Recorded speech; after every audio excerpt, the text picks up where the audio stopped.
Welcome to Watch Mojo, and today we're counting down our picks for the best shows to come out of the 2020s.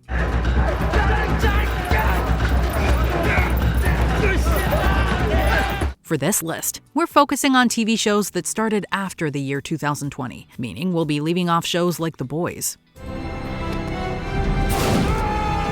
Homelander? You boys okay? Number 20, Arcane.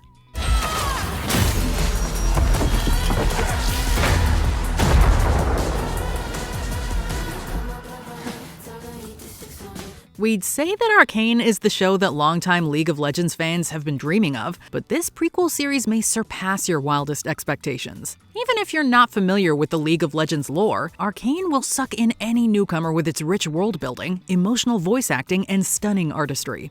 I know you're sweet on her. Hope you got a chance to, before.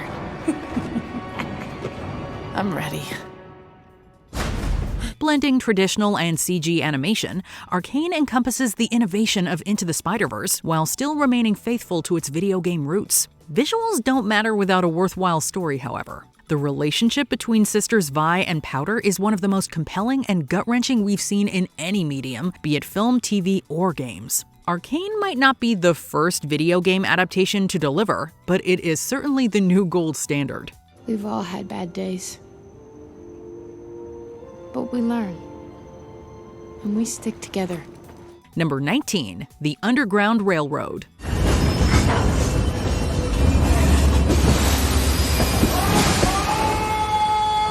When you first heard about the Underground Railroad in school, you might have naively assumed it was an actual railroad. While the name was figurative, director Barry Jenkins interprets the railroad in a literal sense. I'm not supposed to be here.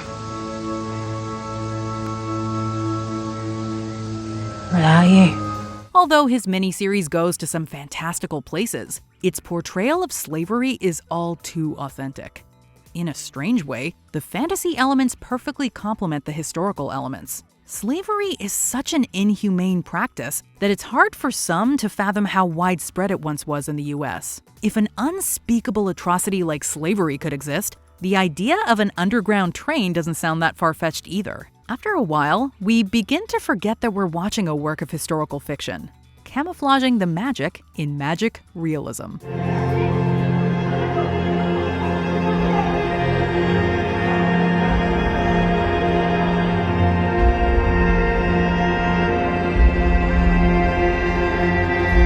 Number 18, The Rehearsal. I found that talking to people who were going through the same thing as you helped me realize that it wasn't so weird what I was doing. Life is full of milestones that you can't always prepare for. Or can you?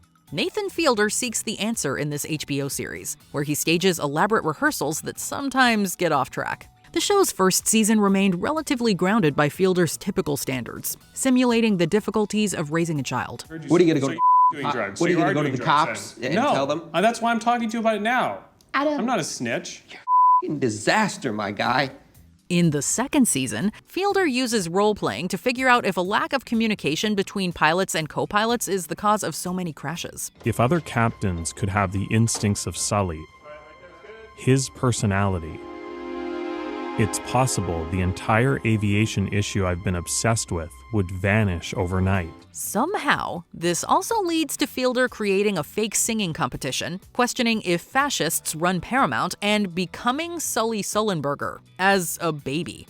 It sounds ridiculous, which it is. Yet Fielder brings a one-of-a-kind worldview that'll not only leave you seeing important issues in a different light, but comedy as well. Fielder may even speak to you in ways you couldn't articulate until seeing this show. This show seemed to be embraced by a specific group that I didn't know anything about. But most interestingly, this group appeared to take me seriously. Number 17, House of the Dragon. It's good to be back in the Seven Kingdoms. I bring word from His Grace Viserys Targaryen, first of his name, King of the Andals, the Rhoynar, and the First Men, Lord of the Seven Kingdoms and Protector of the Realm. Set 172 years before Daenerys, this prequel is cut from the same cloth as Game of Thrones, but House of the Dragon soars on its own by taking risks that pay off. Many characters are introduced, only to be recast a few episodes later. Thankfully, the excellent ensemble makes every growth spurt feel natural. Princess Rhaenyra. I'm Queen Rhaenyra now. And you all are traitors to the realm. While some are more sympathetic than others, several central figures lie in a morally gray or green and black area. You may be on Team Alicent 1 minute, only to side with Team Rhaenyra the next. Exhausting, wasn't it? Hiding beneath the cloak of your own righteousness. But now they see you as you are. Picking sides is almost trivial, as the beginning of this civil war is bound to end badly for everyone. Still, we can't help but get attached. Number 16, The Studio. As I very eloquently said in my interview with Variety, prestige films and box office hits, those are not mutually exclusive. We can do both and we will do both. And that is why I'm excited to announce that we are fast-tracking a Kool-Aid movie. If you want an honest yet gut-busting glimpse into modern Hollywood, look no further than The Studio. Seth Rogen plays Matt Remick, a movie executive who is forced to navigate things like endless franchise expansion, demanding stars and directors, and diversity casting. Is it weird that all of the live-action characters are white and all of the non-white actors are CG? And so then the only actual human faces we see on camera are white faces. It's an enormously funny and refreshingly candid examination of the movie industry, coming from a star and producer who is deeply embedded within it. The cameos are both fun and endless, and the show is a technical masterclass, taking its cues from Birdman and adopting its use of complex long takes and chaotic sound design. Heck, the second episode is a oneer about doing a oneer. Who does that? That take was perfect. What happened? Greta says she's hearing people whispering, and it threw her off. Oh, come on. I bet if you just picked it up from exactly where you cut, you could stitch it together. We're not doing stitches. I mean, even like 1917 would use whip pans to connect scenes. We're not doing whip pans. As a true oneer, there's no tricks. We're just gonna do it. Number 15, WandaVision. Guess who? Wanda! Vision? For anyone who says that Marvel never takes any chances, WandaVision was one of the studio's biggest creative gambles to date. After being somewhat underutilized in the films, could Wanda Maximoff carry off a miniseries? Could the series balance sitcom tropes and an ongoing mystery while still fitting into the MCU? Wanda. Who's doing this to you, Wanda? Wanda. Wanda. WandaVision not only gave Elizabeth Olsen the showcase she deserved, it also pushed the superhero genre to bold territory, both stylistically and thematically. I've never experienced loss because I've never had a loved one to lose. But what is grief, if not love persevering? Even if not every theory panned out, watching week after week became a pop culture experience. It defines 2021, while also covering the past 70 years of television. Twins. What a twist. But I'm invested. Number 14, Midnight Mass. In the right hands, religion can inspire people to be more compassionate and help them to get through the day. In the wrong hands, it can be like something out of a horror story. In director Mike Flanagan's hands, Midnight Mass is another masterstroke of terror.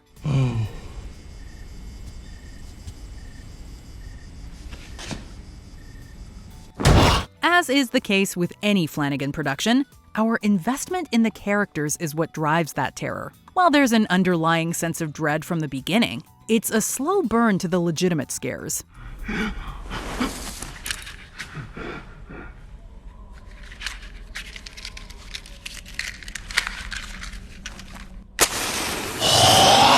Even when you're not jumping out of your seat, the chilling atmosphere, stimulating dialogue, and layered performances will leave you captivated. That's not why I came here today.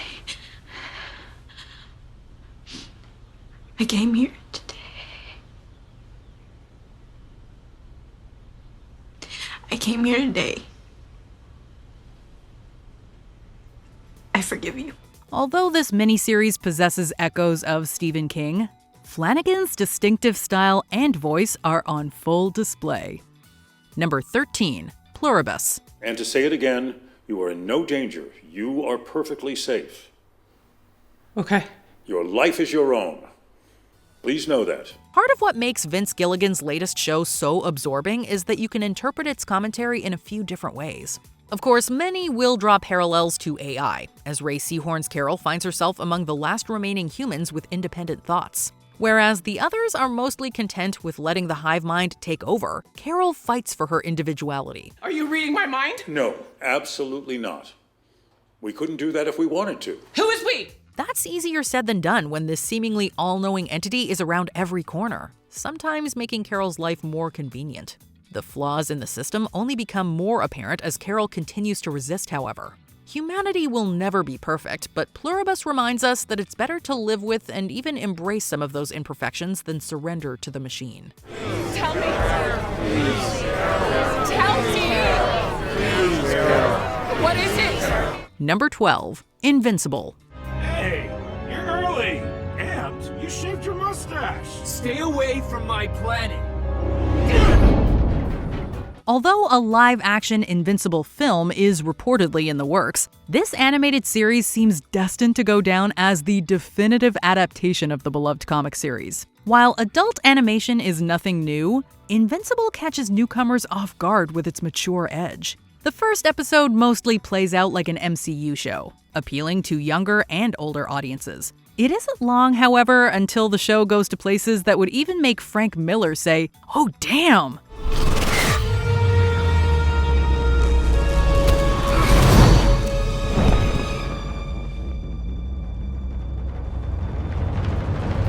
The series shifts between coming-of-age comedy and brutal action, but it never comes off as tonally inconsistent. The jokes all land, the drama hits home, and the animation ranges from old-school fun to shockingly grounded. Guess you missed my tryout.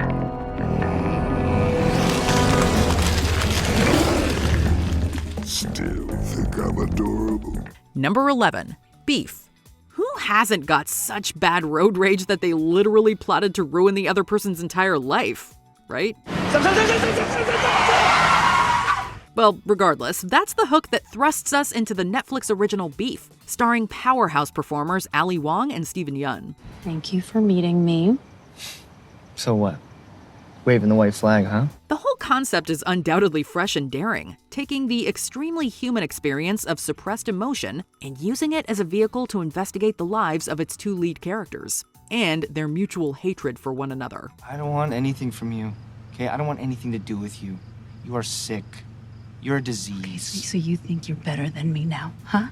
Is that it? Plus, all the artful symbolism used throughout the series makes it a perfect rewatch contender. Not that we didn't get it the first time. We totally got it. Number 10. The Last of Us. This post-apocalyptic series was adapted from the mega-popular video game and has been a hit with existing fans and new audiences alike. Do you trust me? We wonder why pandemic-centric content might appeal to so many people. Sorry, too real? Anyway, the story of infection survivor Joel and immune teenager Ellie is as thrilling as it is emotionally taxing. Look, it's me. It's me. Seriously, this is not a series you can watch without the tissues at arm's length. But it's these intricately crafted, heart-wrenching moments that are what make The Last of Us so impactful, instead of becoming just another gory outbreak show. I'm old.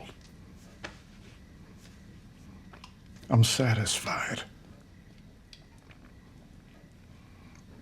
And you were my purpose. Number 9. Abbott Elementary. It's a mockumentary, but any public school teacher can identify with the struggles Abbott Elementary touches upon, namely the lack of funding and respect. Okay, so if the store has 10 potatoes, right, and you take away 2 of them, how many potatoes would the store have left? I don't like potatoes. We don't know if this sitcom will convince the powers that be to pay teachers what they deserve. However, it may leave students, both current and former, with a newfound admiration for teachers. You know, when I woke up this morning, I did not expect my day to include patting down the students for candy. Growing up, we often take the adults in our lives for granted, not recognizing what they had to put up with. We may give our parents credit down the line, but the teachers who helped shape us are usually forgotten. Abbott Elementary is Quinta Brunson's thank you to teachers. It might even inspire you to reach out to an educator who had a bigger impact than you realized. I, for one, love the program. I feel like a blend of Robin Williams in Dead Poets Society and, well, Robin Williams and Patch Adams. Number 8. The Bear. We're just gonna say it. Running a restaurant is the most stressful job in the world. It's just not fun for me. Whether it's a high-end establishment or a hole in the wall. You want a star? I think it'd be nice, yeah. Godspeed. Thank you. Anybody who spent a day working in the food industry knows this, and The Bear realistically captures the anxiety that comes with the territory. While that sounds daunting, a secret ingredient gets viewers through the show's uncomfortable moments, the camaraderie between the cast. Where am I? You're out front. You nuts? It's scary out there. No, you're nice. So just be nice. You know, pour water, pour wine. A restaurant staff operates like a family, which sometimes only adds to the pressure. Yet the bonds formed between the characters keep them coming back to work. That and an unquestionable passion to cook. The underrated Jeremy Allen White heads this compelling kitchen staff, while Io Adebari delivers a star-making turn. Chef Terry. Yeah. Foam? That's a Bernays. I don't fucking know. Oh, it's cool. It's like 2014 or something. Number 7, X-Men 97. I'll stay back and try blowing this place up with my blasts. Scott, you'll die. That's what you would do. It's what you've done. Gambit 2. Remy died so we could live. All of us. We don't think it's a hot take to say that the animated X-Men series from the 90s was better than several of the live-action movies that followed. This sequel series evolves the story even further, targeting an older crowd. Not because major characters can die now, not because the heroes we grew up with have clearly done it. What makes X-Men 97 so adult is its audacity to ask difficult questions. Namely, was Magneto right all along? We have gotten here by walking this man's path. We are left with but two choices. Cling to this dying world, or rise to your future and look down upon this fallen pigsty planet. More than ever, unity between humans and mutants feels like a pipe dream. Humanity just keeps making the same mistakes. Do mutants keep working toward peace, potentially letting history repeat? Or are Magneto's extreme methods the only way to end the cycle for good? Magnus, for all your talk of ruling the world, it is the world that rules you that has made the bitter man before me. Oh, how I've waited to say these two words to you, old friend. Shut up. Number 6, Shogun. This isn't the end for me. I won't die in this wretched land. This wretched land. Becoming one of the most streamed programs during its initial run and going on to dominate the primetime Emmys, it's hard to think of a show that captivated a wider range of viewers in 2024 than Shogun did. Seeing a mass audience gravitate toward a show heavy in subtitles is especially encouraging. To quote Bong Joon-ho, once you overcome the 1-inch-tall barrier of subtitles, you will be introduced to so many more amazing films, or TV shows in this case. わしが命ずる者はこの拳からまっすぐに飛び立ち動く者すべてを殺す者がおるその一方で餌で釣らねば動かぬ横着者もおる With sweeping historical set pieces and arresting performances, Shogun is the definitive adaptation of James Clavell's epic novel. Wherever the series goes from here, Season 1 is bound to go down as a milestone in peak TV. Also, Anna Sawai is a star. この後に及んでもお分かりにならないのですね。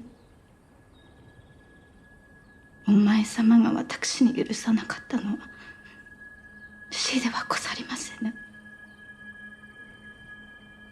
お前様には手の届かぬ生き方にござりまする。Number 5, The Pit. Dr. Rabinovich?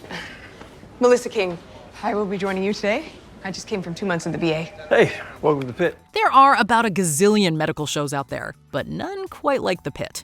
HBO Max's modern masterpiece has revitalized the medical drama, transforming it from network procedural to prestige TV through the use of innovative storytelling and a critical portrayal of systemic issues in healthcare. The series has been noted for its unflinching realism, depicting hospital staff and emergency medical procedures with unprecedented accuracy. A lot more blood than expected. He's probably anticoagulated for AFib. Check his medical record, see if he's on a DOAC, standby with 4-factor PCC if there's a brain bleed. But of course, most of the praise, and rightfully so, has gone to the show's storytelling technique. Each episode unfolds in real time, immersing viewers in the relentless pace and pressures of emergency medicine and creating an unbearable sense of anxiety. This is No frills combat zone medicine. No ultrasound, no x-rays, no CT, no labs. Assessed based on mental status and pulse strength. Number 4, The White Lotus. Do you want to know me?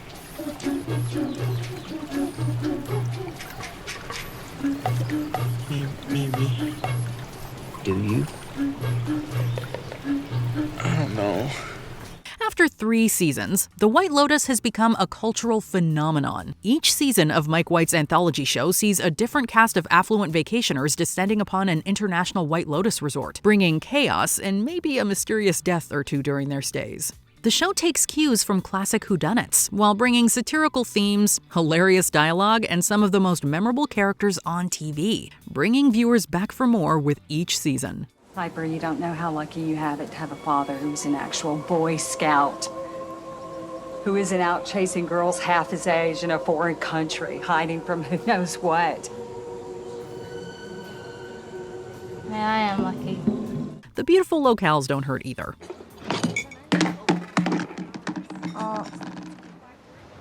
Well, good thing it wasn't glass. Yeah. I only have 4 hands. Number 3, Adolescence. Sarge, this is Jamie Miller. He's 13 years old. He's been arrested on suspicion of murder. Okay, Jamie. Can I have your full name, please, son?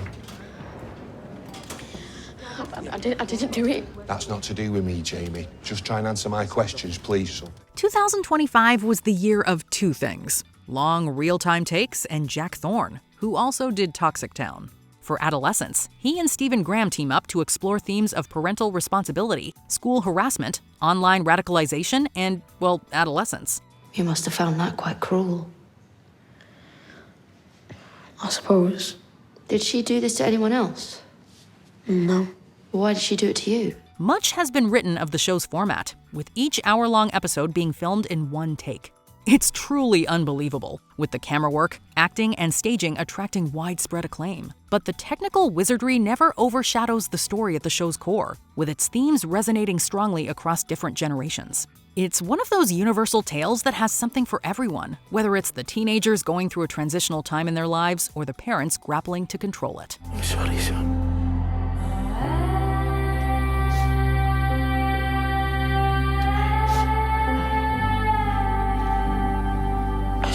Better.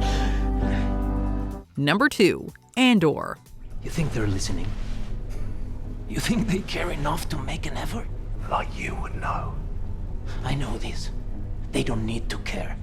All they need to do is turn this floor on twice a day and keep their numbers rolling. Since 1977, Star Wars has aimed to appease kids and adults. While a child can watch Andor, this Tony Gilroy-helmed show is more for the mature crowd. We're not just talking about adult Star Wars fans. Even those who never fully immerse themselves in a galaxy far, far away will find this to be a tense and timely political thriller. When truth leaves us, when we let it slip away, when it is ripped from our hands, we become vulnerable to the appetite of whatever monster screams the loudest. Although Andor fills a gap in the Star Wars mythos, it works as a standalone story that doesn't over-rely on callbacks and fan service. It might not be as grand as some other stories in this universe, but this 2-season show possesses more gravitas than anything else from the Disney era of Star Wars, and even parts of the George Lucas era. So I'm choosing for the both of us. I'm choosing the rebellion. Before we unveil our top pick, here are some honorable mentions. Ted Lasso. Jason Sudeikis brings a lot of heart to this football dramedy. Why is this the first time I'm hearing about this? Well, I think it has a lot to do with grown men being embarrassed to admit that they believe in all this hoodoo, voodoo, juju business. Hey, I don't believe it. Okay, good. Then me and you, we're gonna go look in that room. No. Why not? Because, no. Oh, heck! Reservation Dogs. A criminally underrated indigenous comedy from the minds of Sterling Harjo and Taika Waititi. You know what he looks like, right? No. You don't know what he looks like? No, not even, bro. What do you mean you don't know what he looks like? He doesn't have Facebook. Look like FBI. Some Indian guy, I suppose. Only Murders in the Building. Just try to find a show with a more star-studded cast. People all dressed up in costumes no real person would ever wear, acting like nobody's sitting out there watching them say things no real person would ever say. But at least this piece of theater is a murder mystery. That I can get my head around. Peacemaker. DC Studios might just be in good hands with James Gunn at the helm. Hey, man, what's up? Freddie there? Freddie who? Freddie. No, there's No, you guys are doing Chardonnay charcuterie, right? And I started at the e-bite. You guys sent me a ponder, flender, tender, grinder. The Penguin. The perfect expansion on Matt Reeves' gritty Batman universe. All right. How do I look? Yeah. Yeah? Yeah, you look. It's good. No blood. So, yeah, good. All right, we'll look at the parts only half the thing, you know? All right. Before we continue, be sure to subscribe to our channel and ring the bell to get notified about our latest videos. You have the option to be notified for occasional videos or all of them. If you're on your phone, make sure you go into your settings and switch on notifications. Number 1. Severance.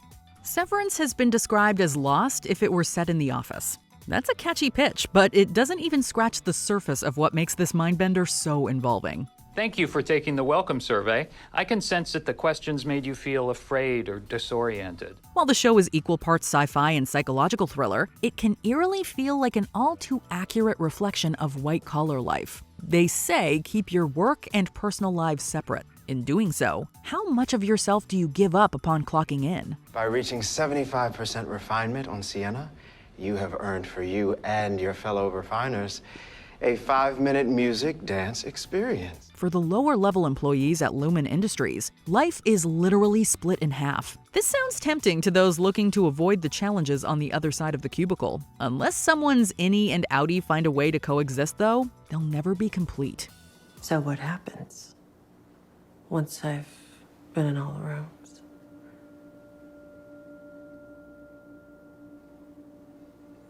You will see the world again, and the world will see you. What show are you currently obsessed with? Let us know in the comments.